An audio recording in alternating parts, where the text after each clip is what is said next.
নমস্কার। আমি ভিডিও করছি, আপনারা কেউ কেউ দেখেছেন। বুড়ো হয়েছি তো, বুড়ো বয়সে ভালো থাকা নিয়ে ভিডিওগুলো করা, চেষ্টা করা, আমি কিভাবে থাকি সেটা বলার একটু চেষ্টা করা। তা আমি একটা ভিডিও শুরু করেছি অ্যান্টি এজিং এক্সারসাইজ নিয়ে, আর সেটা করতে গিয়ে বলেছিলাম যে এই যে ভালো থাকার যুদ্ধ, বয়সকে থামিয়ে রাখার যুদ্ধ, সেটা করতে হলে কি কি করতে হবে। এর আগের ভিডিওটা আমি সেটা বলেছিলাম, এবং তাতে আমি বলেছিলাম যে আমি চেষ্টা করব এই বিষয়গুলো একটু বিস্তারিত বলতে। যেমন আগের দিন একটা ভিডিওতে করেছি যে হাঁটা কীভাবে হাঁটলে, হাঁটে তো আমরা সবাই হাঁটি, কিন্তু সারা পৃথিবীতে যারা এইসব নিয়ে গবেষণা করেন, হেলথ কেয়ার নিয়ে কাজ করেন, বিজ্ঞানীরা বিভিন্ন বিষয় নিয়ে কাজ করেন, তাতে তাদের পরীক্ষা নিরীক্ষার মধ্যে দিয়ে কতগুলো জিনিস দেখেছেন যে কোন হাঁটা ভালো। সব হাঁটা তো একরকম নয়, কোন হাঁটায় দ্রুত ভালো কাজ হয়। আমার আগের ভিডিওটা সেটি নেই, হাঁটার অনেক পদ্ধতি আছে। আজকে আমি আলোচনা করব স্কোয়াটস নিয়ে। স্কোয়াটস ইংরেজি শব্দ, বুঝতেই পারছেন, কিন্তু এর বাংলা শব্দটা খুব মুশকিল, সরাসরি কোনো বাংলা শব্দ পাওয়া যায় না। স্কোয়াট, মাফ করবেন, কাশি হয়েছে তো, মাঝে মাঝে কাশতে হচ্ছে। এই মানে বাধার জন্যে কিছু মনে করবেন না, না হলে ভিডিওগুলো করা হবে না। কদিন ধরেই ভাবছি করব। স্কোয়াট আসলে হাঁটুর গোড়ালি, হাঁটু, থাই আর নিতম্ব বা পাছা যেটাকে আমরা বলি, তার ব্যায়াম। স্কোয়াট হচ্ছে এই। আর এই যে অংশটা, অর্থাৎ কোমর থেকে, এর সঙ্গে আছে পেটের মাসেলের ব্যায়াম, পিঠের মাসেলের ব্যায়াম এর সাথে যুক্ত।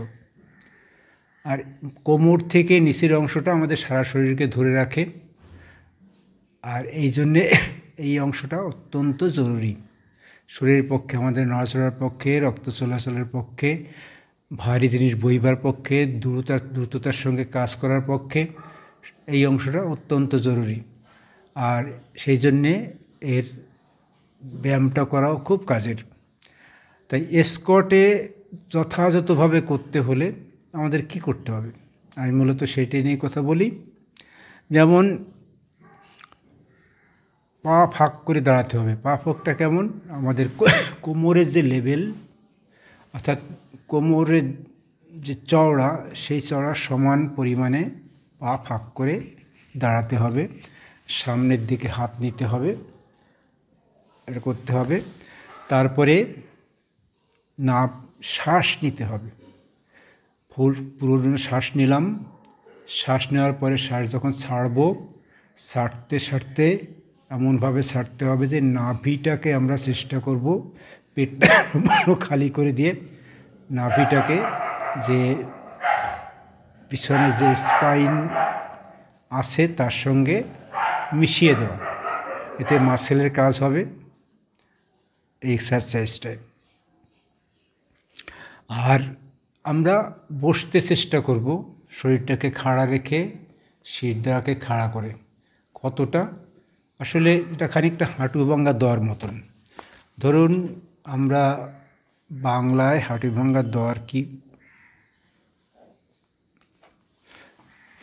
এই তো আমাদের হাঁটু ভাঙ্গা দেওয়া দেখা যাচ্ছে। লাল কালিতে লেখা ভালো দেখা যাচ্ছে না, একটু কালো কালিতে লিখি তাহলে ভালো।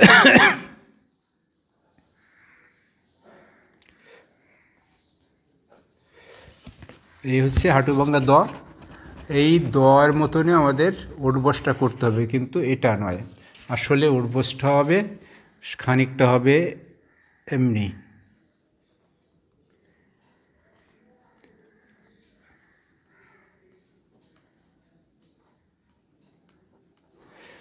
এই যে আমরা এমনভাবে করব যে হাঁটু পর্যন্ত নিচের দিকে একরকম রাখবো, তারপরে কোমরটাকে মানে নিচে নামাবো, চেষ্টা করব হাঁটুর সাথে একটা 90 ডিগ্রি কোণ তৈরি করার, আবার উপরের দিকেও তেমনি এখানে একটা 90 ডিগ্রি কোণ তৈরি করার। এই কোণ করে এর বেশি আমরা করব না, কিন্তু বয়স হচ্ছে তো আমাদের ওটা করতে অসুবিধা হতে পারে, কারণ কোমর বডি সোজা রেখে দয়ের মতো এভাবে করলে আমাদের পিছনের দিকে পড়ে যাওয়ার একটা চান্স থাকে, যদি আমরা ইমব্যালেন্সড হয়ে যাই পড়ে যেতে পারি। ফলে আমাদের চেষ্টা করতে কী হবে, পিছনটা চেয়ার নিতে হবে। চেয়ার নিয়ে এমনি করে যদি এইটা যদি চেয়ার হয়, এই দয়া যেটা শেষে আমরা যদি এটা যদি চেয়ার হয়, তাহলে এই চেয়ারটা আমরা বসতে চেষ্টা করব এখান থেকে দাঁড়িয়ে। হ্যাঁ, বসতে যদি পড়ে যাই এর উপরই পড়বো, কিন্তু চেয়ারে বসবো না। চেয়ারে বসবো না, না বসেই ওখান থেকে আবার ব্যাক করে সোজা হব। এতে গোড়ালিতে চাপ পড়ে, হাঁটুর জয়েন্টে যে মাসেল আছে সেই মাসেল বা টেন্ডন যেগুলো আছে তাতে চাপ পড়ে, পরে থাইয়ে চাপ পড়ে, নিতম্বের এখানে পাছারে মাংসে এখানে চাপ পড়ে, এবং ব্যাক স্পাইনাল কর্ডের সাথে যে মাসেল আছে তাতে চাপ পড়ে, এবং তার সঙ্গে বেলির মাসেলও চাপ পড়ে। এই কাজটা আমাদের এই অংশ শক্তিশালী করে, এবং আমরা স্কোয়াট করে সেটাকে সম্পূর্ণ স্বাভাবিক কর্মক্ষম থাকতে পারি। তাহলে আমরা একটু বললাম স্কোয়াটের পদ্ধতিটা সঠিকভাবে কীভাবে করা দরকার, এবং তাতে উপকারটা বেশি পাওয়ার কীভাবে আসে, আমরা এর উপকারিতা নিয়ে করতে পারি। যে এটা করার দরুন আমরা যেহেতু থাই, কোমর, হাঁটু শক্তিশালী হয়, সেজন্য ভারী জিনিস নিয়ে চলাফেরা করা আমাদের সুবিধা হয়, আমরা হঠাৎ ইমব্যালেন্সড হয়ে যাই না, কাজে মাসেলগুলো শক্তিশালী থাকে বলে। এই যে এটা একটা অত্যন্ত কার্যকরী ওয়ার্কআউট। আমরা সাধারণত ওয়ার্কআউট বলতে বুঝি জিমে গিয়ে ওয়ার্কআউট করা হয়, কিন্তু জিম ছাড়াও বাড়িতে বসে যন্ত্রপাতির আশ্রয় ছাড়া আমাদের পক্ষে এইটা করা সম্ভব, এবং এটা করলে আমরা সমপরিমাণ উপকৃত হতে পারি যদি আমরা নিয়মিত এটাকে অভ্যেস করি। এটা আর কি করে, আমরা হঠাৎ পড়ে যেতে পারি, আঘাত পেতে পারি, সেই জায়গার থেকে নিচের অংশ যে শক্তিশালী থাকে সেটা আমাদের প্রতিরোধ করে। আমরা এর থেকে এই যে হাঁটুর চারপাশে যে মাসেল বা টিস্যু থাকে সেইগুলো যদি শক্তিশালী হয়, তাহলে আমাদের এগুলো প্রতিরোধ করাও সহজ হয়।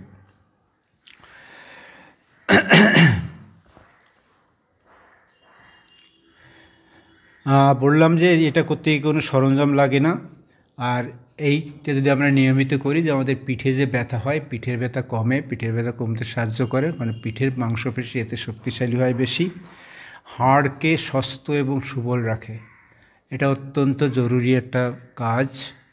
হাড়ের ভিতর যে মজ্জা তৈরিতে সাহায্য করে, হাড়কে নমনীয় রাখে, এবং যদি হাড় শক্তিশালী হয় তাহলে আমরা সহজে পড়ে গেলে যেমন হাড় ভাঙে না, তেমনি এটা বহনকারী ক্ষমতাটা বাড়ে, আমাদের দৌড়ঝাঁপ, গতিশীলতা সব কিছুতে একটা বিশেষ ভূমিকা পালন করে। হাড়ের জয়েন্টে যে মজ্জা তৈরি হয়,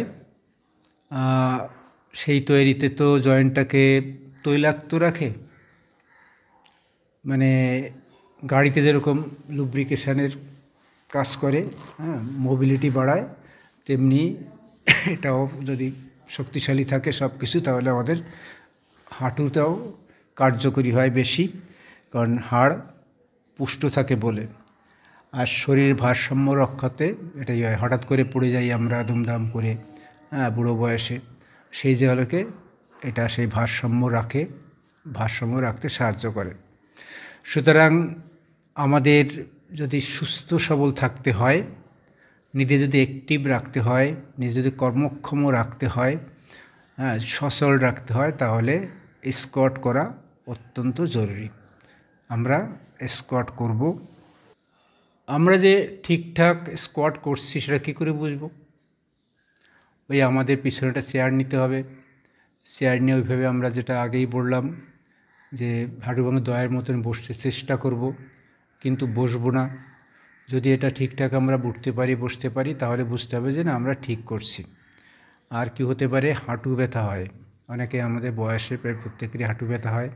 হাঁটু ব্যথাতে করে কী করতে হবে, অনেকে হাঁটু ব্যথার ভয়ে এটা করে না, অনেক সময় অনেক ফিজিওথেরাপি সেটা করতে বারণ করেন, কিন্তু এটা করলে আমাদের হাঁটু ব্যথাটা কমবে, কারণ মাসেল শক্তিশালী হবে, কমেছে। সেটা আমরা কতটা করব, আমরা যদি ওইটা না পারি, যতটুক পারি ততটুক করব, যতটা বেন্ড করা যায় ততটা বেন্ড করব, তাহলে আস্তে আস্তে আস্তে আমাদের বেন্ড করার ক্ষমতা বাড়বে, টিস্যুগুলি শক্তিশালী হবে, হাঁটুর চারপাশের মাসেল শক্তিশালী হবে এবং আমাদের পক্ষে হাঁটু ব্যথা ধীরে ধীরে কমে যাবে। আর হাঁটু ব্যথা হলে যেমন এক্সারসাইজ করণীয়, যদি এক্সারসাইজ না হয় তাহলে ট্রিটমেন্ট করতে হবে। কিন্তু এক্সারসাইজ যখন করব, আমরা কখনো আমাদের সহ্যের বাইরে গিয়ে করব না, আমরা মানিয়ে করব, এটা খেয়াল রাখতে হবে। মানাতে গিয়ে হঠাৎ করে দুম করে বসলাম ব্যাস, তাহলে তো আর ঘরে বসে যাব, সেইটা করা যাবে না। সুতরাং আমাদের হাঁটু ব্যথা থাকলেও আমরা স্কোয়াটটা করব। প্রশ্ন হচ্ছে কবার করব, দিনে তো করতে হবে, একবার, দুবার, তিনবার।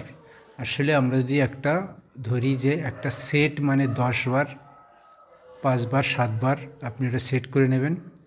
সেই 10 বার আমরা করি, 10 বার করব, অন্তত 3-4টে সেট করব। একটু বিশ্রাম নিয়ে করলাম, আবার করলাম, সকালে করলাম, দুপুরে করলাম, রাত্রে করলাম, কিন্তু আমরা বিশ্রাম নিয়ে করব। তো সারাদিনে 8-10 বারের যে উঠবোস একটা সেট, সেই সেটে 3-4টে 3-4 বার করে করব, এটা করতে হবে। আর একটা প্রশ্ন প্রায় লোকে বলে যে এতে কি লাভ, হাঁটলে তো ক্যালোরি বার্ন হয়, এতে কি ক্যালোরি বার্ন হয়? হ্যাঁ, এটাও ক্যালোরি বার্ন হয়, সেটা নির্ভর করে আমরা কতটা করছি তার উপরে। এমনি সুস্থ স্বাভাবিক করলে যেটা বলে 50 থেকে 100 ক্যালোরি বার্ন হয়, এটা গবেষণা ইয়ে করে বলছেন। সুতরাং এটা অপকার করে না, উপকার করে, তবে সাবধানতার সাথে করতে হবে। আমাদের বয়সটাকে থমকে দিতে হলে, নিজেদের সচল থাকতে হলে, সুস্থ থাকতে হলে স্কোয়াট আমাদের অত্যন্ত জরুরি।